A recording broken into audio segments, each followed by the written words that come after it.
So hello friends, welcome back to my channel knowledge of world sustainability. So friends, आज की video हम लाए हैं डुअल जीएसटी के ऊपर, जिसमें हम देखेंगे डुअल जीएसटी का मतलब क्या होता है, डुअल जीएसटी किन देशों में लागू है, डुअल जीएसटी की विशेषताएं और हानि, क्या भारत में भी डुअल जीएसटी है या नहीं। फ्रेंड्स, बिना किसी देरी के वीडियो हम स्टार्ट करते हैं। सबसे पहले जानेंगे कि डुअल जीएसटी का मीनिंग क्या होता है। परिभाषा से स्टार्ट करते हैं। दोहरी जीएसटी संरचना का अर्थ है कि केंद्र और राज्य दोनों सरकारें उचित कानून के माध्यम से कर लगा सकती हैं और कर जमा कर सकती हैं। तो फ्रेंड्स, कुछ हमारे पास मुख्य बिंदु हम देखेंगे के माध्यम से कि दोहरी जीएसटी क्या है। पहली बिंदु है, दोहरी जीएसटी एक प्रकार का जीएसटी है जिसमें केंद्र और राज्य दोनों सरकारें अलग अलग जीएसटी लगाएंगी। दोहरी जीएसटी को उन देशों में पसंद किया जाता है जहां सरकार का संघीय ढांचा होता है। तो फ्रेंड्स, कई बच्चे जानते होंगे कि संघीय ढांचा क्या होता है। जो नहीं जानते हैं उनको बता दें हम। संघीय ढांचे का अर्थ है जिसमें एक देश की शक्तियों का बंटवारा केंद्र और राज्य अथवा क्षेत्रीय सरकारों के मध्य होता है, वह संघीय ढांचा कहलाता है। भारत में केंद्र और राज्य सरकार के बीच सर्वसम्मति के कारण प्रस्ताव दोहरे जीएसटी शासन यानी केंद्रीय और राज्य जीएसटी को लागू करने के लिए है। जीएसटी से आर्थिक प्रणाली में तेजी से बढ़ी हुई क्षमता की उम्मीद है, जिससे वस्तुओं और सेवाओं की आपूर्ति की लागत कम हो रही है। सो फ्रेंड्स, अब हम जानेंगे किन देशों में डुअल जीएसटी लागू है। चलिए स्टार्ट करते हैं। दुनिया के कई देशों में एकल एकीकृत या सिंगल जीएसटी है, लेकिन कुछ देशों में ब्राज़ील और कनाडा जैसे संघीय देशों में एक दोहरी जीएसटी प्रणाली लागू है, जिसके तहत संघीय और राज्य या प्रांतीय दोनों सरकारों द्वारा जीएसटी लगाया जाता है। बिल्कुल इसी तरह भारत में एक डबल जीएसटी मॉडल प्रस्तावित है, जिसके तहत सेंट्रल, जिसे सीजीएसटी कहते हैं, और स्टेट, जिसे हम एसजीएसटी कहते हैं, दोनों ही जीएसटी लगाए जाते हैं। इस उदाहरण से ज्ञात होता है कि ब्राज़ील, कनाडा और भारत जैसे विकसित एवं विकासशील देश जीएसटी या डुअल जीएसटी लागू है। सो फ्रेंड्स, हम जानेंगे डुअल जीएसटी की विशेषताएं। फर्स्ट पॉइंट, जीएसटी या गुड्स एंड सर्विसेज टैक्स के दो घटक होते हैं। एक केंद्र सरकार द्वारा वसूला जाता है, जिसे हम जीएसटी या सीजीएसटी कहा जाता है, और दूसरा राज्य सरकारों द्वारा एकत्र किया जाता है, जिसे हम एसजीएसटी कहा जाता है। सीजीएसटी और एसजीएसटी दोनों सामान और सेवाओं से संबंधित सभी लेन देन पर लागू होते हैं। जब हम कोई भी सामान या कोई भी सर्विसेज परचेज करते हैं तो दोनों के ट्रांजैक्शन पर सीजीएसटी और एसजीएसटी लागू होते हैं। सीजीएसटी और एसजीएसटी दोनों का भुगतान केंद्र और राज्यों की सरकारों के संबंधित खातों में व्यक्तिगत रूप से किया जाता है।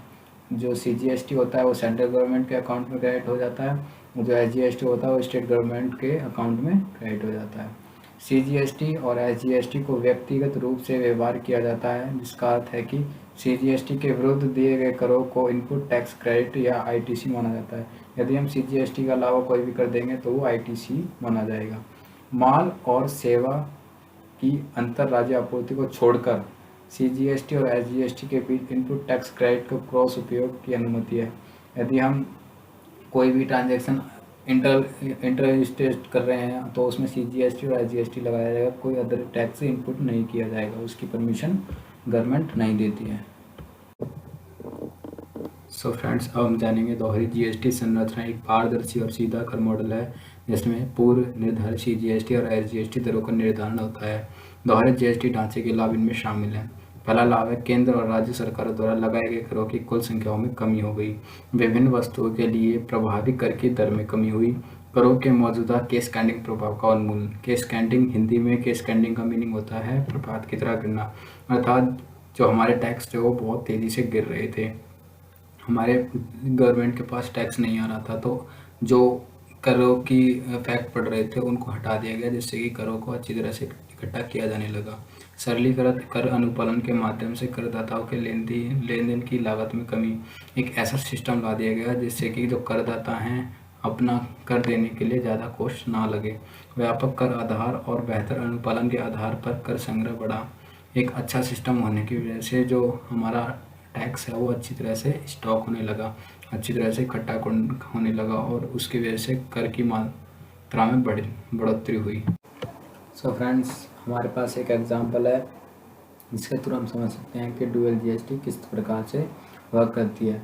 तो एक बिजनेसमैन है जिसका नाम ए है, वो जयपुर से है।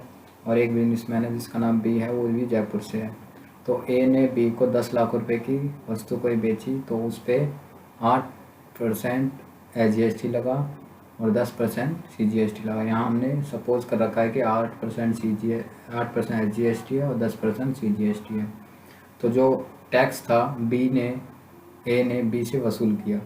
वहीं पे हम देखते हैं कि बिजनेसमैन बी जो कि जयपुर से और बिजनेसमैन सी जो कि जोधपुर से, राजस्थान से।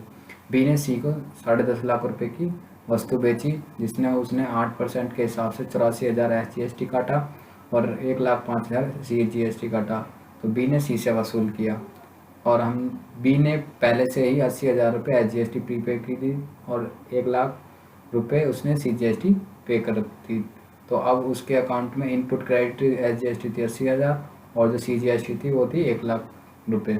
तो अब उसे कितने रुपए जमा करने हैं, तो जमा की जाने वाली GST थी 84,000 जो अब उसने सी से वसूल किया, माइनस जो उसके पहले ही अकाउंट में क्रेडिट है 80,000। 1,05,000 माइनस 1,00,000 जो कि उसके अकाउंट में पहले से ही क्रेडिट है। तो उसे टोटल 4,000 SGST और 5,000 CGST जमा करनी है। तो सरकार के खजाने में टोटल GST जो जाएगी वो होगी 84,000 SGST होगी उसमें, और जो CGST होगी वो होगी 1,05,000। तो हम यहाँ कह सकते हैं कि ये जो GST लगाई गई है ये एक दोहरी GST है।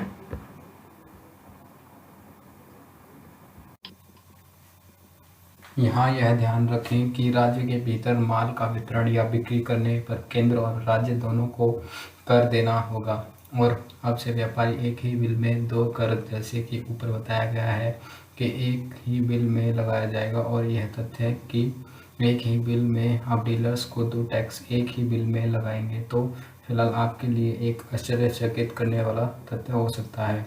इस कर में माल और सेवाओं दोनों को शामिल किया जाएगा, लेकिन एक ही व्यवहार पर, जैसा मैंने पहले बताया, केंद्र एवं राज्य दोनों ही कर लेंगे। इसीलिए भारत में लगने वाला यह माल एवं सेवा कर, जिसे हम GST कहते हैं, एक दोहरा कर है जिसे हम SGST एवं CGST के नाम से जानते हैं।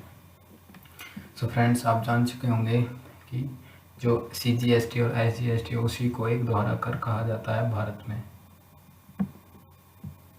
सो फ्रेंड्स, आई होप आपको वीडियो अच्छी लगी होगी।